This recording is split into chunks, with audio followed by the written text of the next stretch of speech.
Hello, are you ready for day 3 of our 12 days of Christmas? I hope you enjoyed the first 2 videos. Today we are playing with Mistletoe Magic. Let me grab the stamps and dies. So this is the stamp set. This is another one that is retiring out of the holiday mini catalog. And these are the dies. So it cuts out the 2 mistletoe leaf stamped images. Sorry for that glare. And then it cuts out this intricate one and some other greenery, and then all these little holly or mistletoe, I guess they're mistletoe berries, and ribbon also. So you've got 3 different sizes of mistletoe berries that you can cut out. I did not do that for this card, but you can make lots of berries with that. And I love how Stampin' Up! Will give you several of the same die like that, so you don't have to, if you need 15 berries, you don't have to do it 15 times. You maybe only have to do it 3 times. So this, again, I think I said, is another retiring stamp set. This is the page in the catalog, so it's retiring. The dies are half price. So normally $31, they're on sale for $15.50. So if this is something you don't have and you want, don't delay. But buy them separately. Don't do the bundle. If you do the bundle, then you won't save on the dies like that. So you want to be sure you buy these separately to get that half price on the dies. All right, so let's get started. This is what we're going to make. So today's product that every stamper needs, I think, is blends. So we're going to use 2 different colors of blends. So the Soft Succulent, and this is Real Red. So those are the 2 blends I used to create that mistletoe. The paper I'm using, let me show you that, it's a big pack in the mini catalog, and it's this gingham paper. And we've used it for Halloween. You can use it for Christmas, Thanksgiving. I can't get the plastic to come down any to show you. But it is one of those really big packs. So it's got a lot of beautiful colors in there. It's the gingham cottage paper. And like I said, it is a huge pack of paper. I think you get 48 sheets. Yes, 48 sheets. And last I checked, it was still available. That was last night. It was still available. Both of these were still available. So hopefully by the time you see this, they will still be available. All right, I think I need to move my camera up a little bit so you can see. I did a little fancy day for you so you can remember which day this is that we are on. And these are a preview of something new that is coming in the next mini catalog. Just a little sneak peek. All right, let's get busy making our card. So first, I'm still trying to get organized. I had class last night, and things are still all over the place. If you saw my table right now, it is a complete mess. All right, but I need my black. I need my Memento black. Because we are coloring these with blends, then you want to use the Memento black ink for this. So this is a big stamp. I'm going to turn it over and stamp it this way, or ink it up this way. It's just, for me, it's easier. And then I can see when I have it all inked up.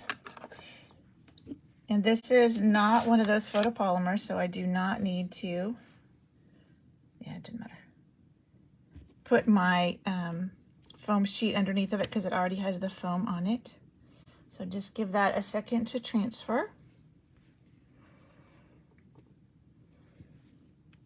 Oh, there we go. Nice crisp image.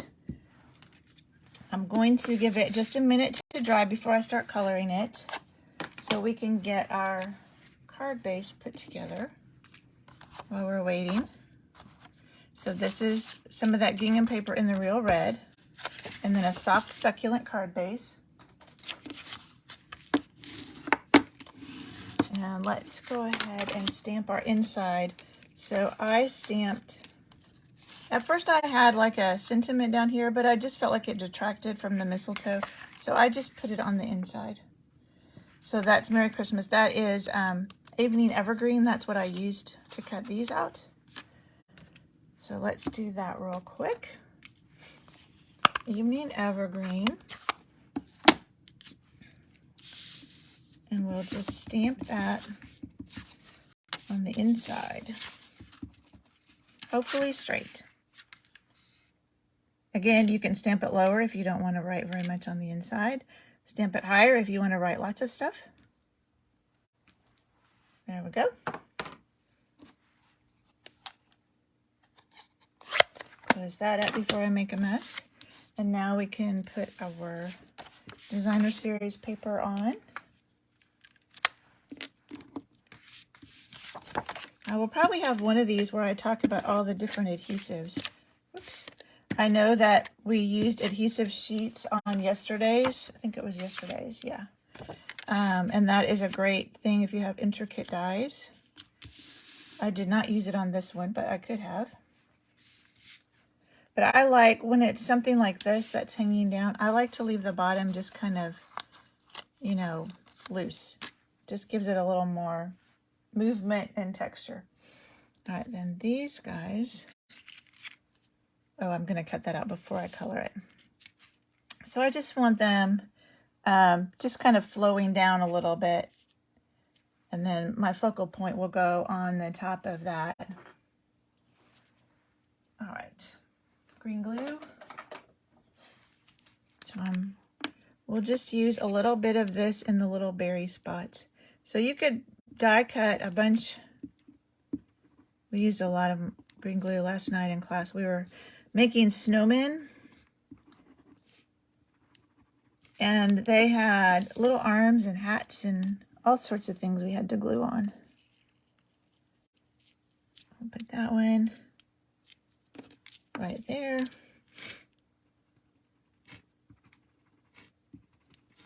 So I'm trying not to get too much because I don't want it to, well, like that's too much.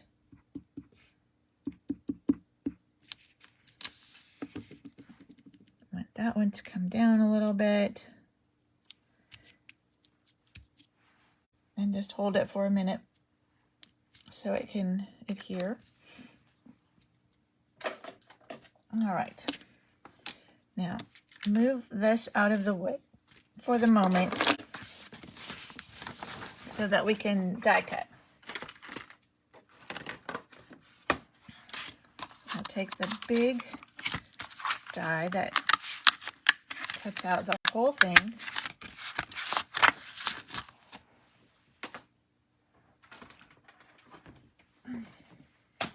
Uh-oh, I have to get my little non-stick sheet. And I'm going to have to move you up because this will be way too close for you. I'll be sitting on top of it. There we go. And the reason I do this first, oh, look, there's a snowman nose. I was cutting out all sorts of snowman parts this last week. The reason I die cut it before I color it is if for some reason this die should shift while I'm cranking it through there, I will not have wasted any coloring time. You know, you try and be careful, but sometimes it can still shift as you're going through. There we go. And what I really like about this is that it cuts out, get our scratch paper back, because we're going to need that with our blends for sure. It cuts out in the middle there. So it really is a nice die. Let's move that out of the way. Put our die back in its holder so it doesn't get lost. There we go. Now we're ready to color. And I thought about having one already die cut and colored, but I decided if I was trying to teach you about blends, that maybe I should actually show you. You should be able to watch me color with them. Oh, now I can move you back down a little bit.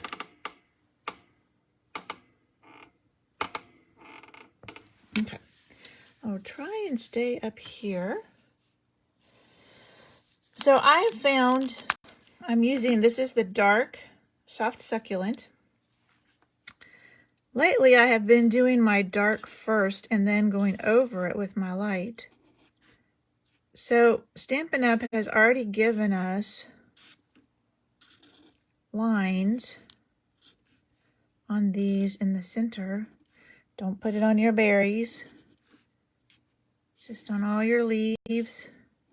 And normally I would just do a few at a time, but this one I'm not as worried about it blending evenly because it's kind of the vein of the leaf. So that's why, whoops, I went ahead and did them all. Then you just take your light and color in all those leaves.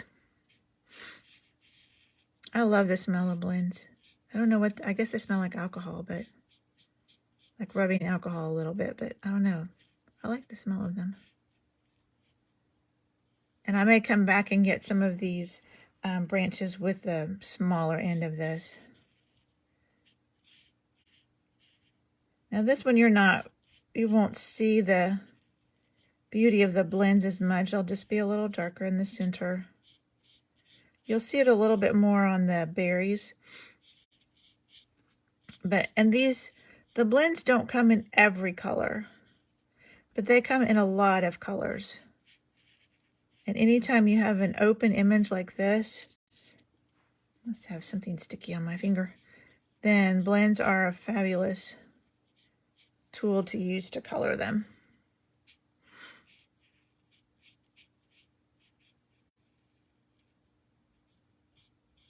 But it doesn't take long. And they have two tips. You noticed on the dark, I used the skinnier tip. Now I'm using the brush tip because I'm coloring in a bigger space. Whoops, oh, it's so close to that leaf you won't even tell. Now I will show you something. I did not color out of the lines there on purpose, but because I did, I will show you something. Now this is just regular basic white. It's not thick basic white. A lot of times they'll tell you that it's better to do the blends on thick basic white. You do have to be a little careful on some paper. They might bleed a little bit. If you are coloring designer series paper, you definitely want to watch out there. If you were coloring with designer series paper, you would leave a white halo around what you were coloring because it really kind of bleeds out on that paper, but it doesn't as much on the basic white. All right, so there's a couple of spots. Let me just bring this up and show you how beautiful these are. But there's a couple of spots there and somewhere over here, right there, where I got out of the line a little bit. So we have what is called a color lifter, and you can use this to blend colors too if you want a lighter spot, but you can also use it to erase mistakes. And it'll take it a minute to you can see that one's already starting to go away. And it's not going to be perfect, but you will not even notice that that's there. And I'm not sure anybody would have noticed anyway. All right, so now let's do our berries. Again, Stampin' Up! Has given you lines to show you where to put your darker color. So this is the real red. And we'll put a little line. We'll do 2 sets. Oops. I think I got glue on my fingers gluing those other leaves on. And now we'll take the lighter real red and just blend that in. Oh, I think this one was, I think I had to use the small end of it. And I just placed an order. I should have gotten another real red set of blends. This will work. It's not a huge space, so it's fine.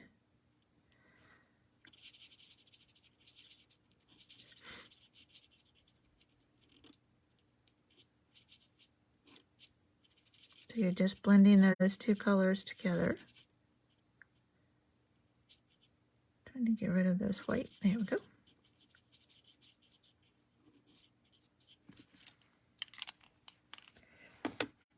Let's show you up close. See if you can see. It's kind of hard to see in the light, but they are darker.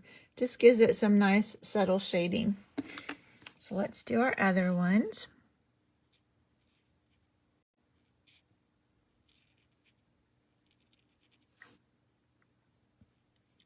That one's going to be mostly dark. All right, done with that.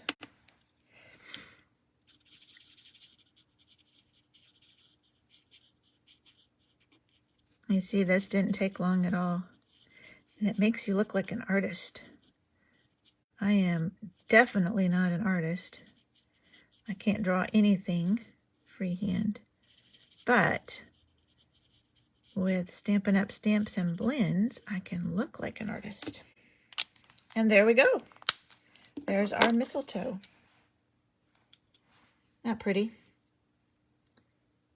All right, so now all we need to do is put this on our card with dimensionals.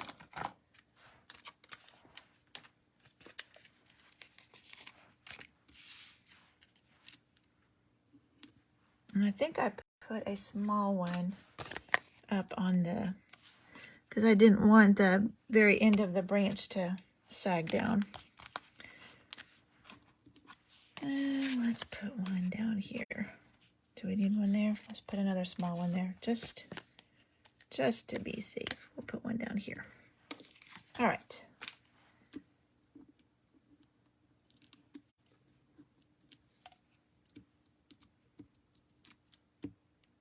And this will just go right on top of our others. And then the last thing we're going to do is tie a bow. This is Soft Succulent ribbon. It's this sheer ribbon. It's also in the annual catalog. And for me, it's just easier to tie it while it's still on the bolt. And that's a good way of not wasting any ribbon also. Of course, you know it's impossible to do this on camera. When I'm doing this by myself, nobody's watching, it's a piece of cake. And then I get on camera and it never goes as well. There we go. And I left a little bit longer tails on these. Do I want it to go that way? Yeah.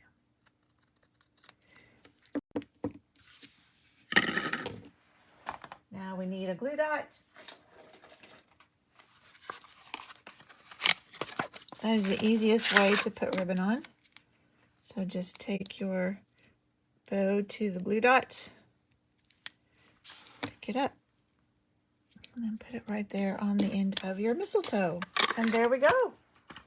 There is day 3 of our 12 days of Christmas using our fabulous blends.